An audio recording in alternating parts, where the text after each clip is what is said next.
بسم اللہ الرحمن الرحیم۔ محترم ناظرین، السلام علیکم۔ قوم عاد کی طرف سے عذاب الہی کا مطالبہ۔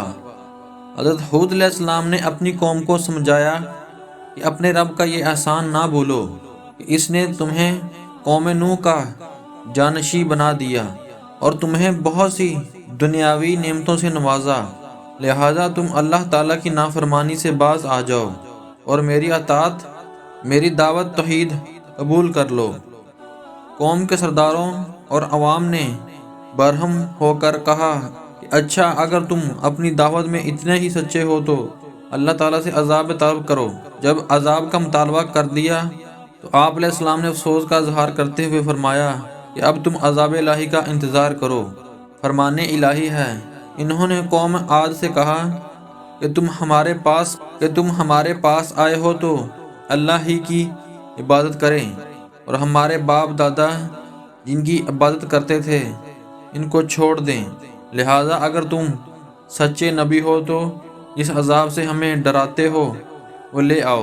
قوم نے کہا، اے ہود، کیا تم ہمارے پاس اس لیے آئے ہو؟ ہمیں ہمارے محمودوں کو عبادت سے پھیر دو۔ اگر تم واقعی سچے ہو تو وہ عذاب لے آؤ جس ڈرا رہے ہو۔ ہود علیہ السلام نے فرمایا، اس عذاب کے آنے کا علم تو صرف اللہ کے پاس ہے، اور میں تمہیں وہ پیغام پہنچا رہا ہوں مجھے دے کر بھیجا گیا ہے، لیکن میں دیکھ رہا ہوں کہ تم لوگ نادانی کر رہے ہو۔ انہیں ہود علیہ السلام نے کہا، اب اللہ کی طرف سے اس کا عذاب اور غضب تمہارے لیے مقرر ہو چکا ہے۔ کیا تم مجھ سے ایسے ناموں محمودوں کے بارے میں جھگڑتے ہو جو تم نے اور تمہارے باپ دادوں نے رکھ لیے ہیں؟ معبود ہونے کی اللہ نے کوئی دلیل نازل نہیں فرمائی، اب تم عذاب کا انتظار کرو، بے شک میں بھی تمہارے ساتھ تم پر عذاب آنے کا انتظار کرتا ہوں۔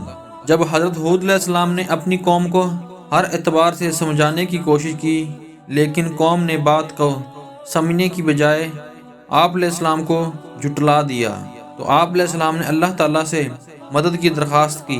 فرمان الہی ہے، قوم عاد نے بھی رسولوں کو جھٹلایا۔ جب ان کے بھائی ہود علیہ السلام نے ان سے کہا، کیا تمہیں اللہ کے عذاب کا خوف نہیں؟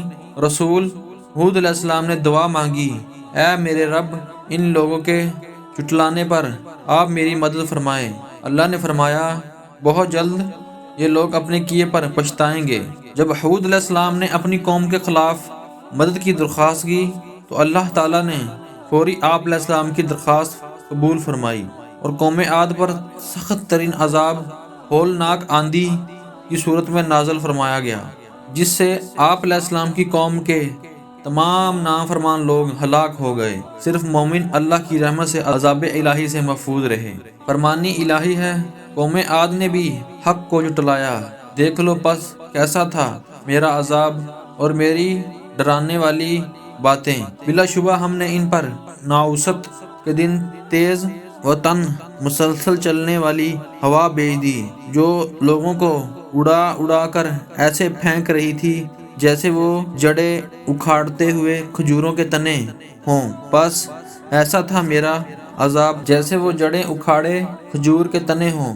بس کیسا تھا میرا عذاب اور میرا ڈرانا۔ اور قوم عاد سخت تز و ترین آندھی سے ہلاک کر دیے گئے۔ اللہ نے اسے آندھی کو 7 راتیں اور 8 دن مسلسل کیے رکھا۔